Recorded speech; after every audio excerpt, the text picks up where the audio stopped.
Kolonel Pëllum Zaimi, ish punonjës shkencor dhe ish pedagog në Akademinë Ushtarake, ka folur për vlerën monetare të sektorit të mbrojtjes së viteve 80. Pasuria marramëndse e ushtrisë, 130 miliard dollar asete, i pabesueshëm në sasi dhe vlerë monetare, arsenali i lëvizshëm i ushtrisë shqiptare deri në vitin 1990. Nëse shtohen edhe objektet e palëvizshme dhe territoret, shifra rritet në mënyrë katastrofike. Në sektorin shkencor të Akademisë Ushtarake, ku ai bënte pjesë bashkë me 5 kolegë të tjerë, si ekspert i analizave ushtarake, vinin informacione më shumë se kudo tjetër, për shkak të rëndësisë që kishte vetë detyra. Fal punës së gjatë në sektorin nga dinin tezat, nga duhet të mbështetej ushtria në paqe dhe në rast lufte, ai ka njohuri të gjithanshme. E veç kësaj, pas përvojës në terren si komandant i një batalioni art Mitraljev, vite më vonë do të emërojë edhe në krye të kabinetit të komandës së forcave ajrore.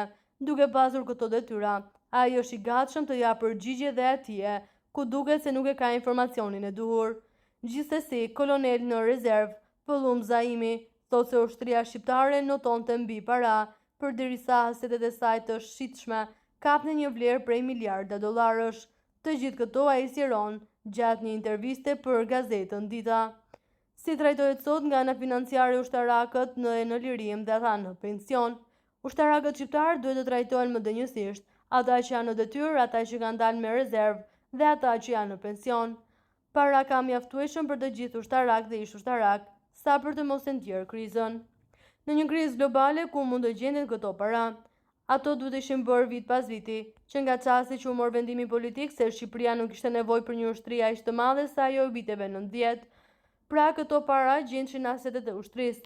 Aty ka pasur shifra kolosale parash, por dhe ka ende. Them ka pasur pasi një pjesë e mirë e tyre tani më janë zhdukur, por në qoftë se asetet e ushtrisë do të administroheshin në rregull dhe sipas ligjit, vetëm 10% e shifrës totale që kapin këto asete do të rregullonin bilancin e pagave të ushtrisë dhe administratës shtetërore për shumë vite me radhë, dhe kriza nuk ishte pse të ndihej as sa të hequr ushtarëve dhe ushqimin. Të flasim më konkretisht, ushtria shqiptare e vitit 90 ka pasur një arsenal të jashtëzakonshëm armësh, municionesh, karburanti, ushqimi dhe veshmatje. Nëse këto do të shishin sipas rregullave, buxheti i shtetit do të furnizohej çdo vit me disa qindra milion dollar. Çfarë shifre kapin këto asete? Ju them pa frikë, duke u bazuar në atë që kanë zgjedhur dhe specialistët e fushës, se ushtria shqiptare ka pasur asete që vlenin deri në 130 miliard dollar, duke futur këtu objekte dhe territore. A ju duket kjo një shifër shumë e lartë, madje e egzageruar? Mund të jetë shumë e lartë, por është e vërtet dhe e bazuar mbi fakte konkrete. Që do të thotë?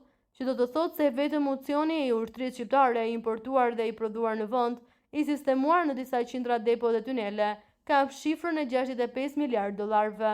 Të mos harrojmë se uzina e Poliçanit prodhonte 48 deri në 58 ton municion në 24 orë, fishek, pushke automatiku, mitrolozi të lehtë të rëndë.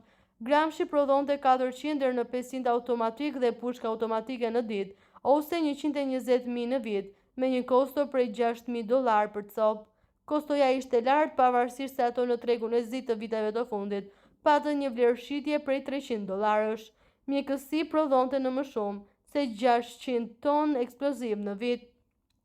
Ndërkohë çfarë tjetër mund të ishte shitshme nga arsenali i ushtrisë?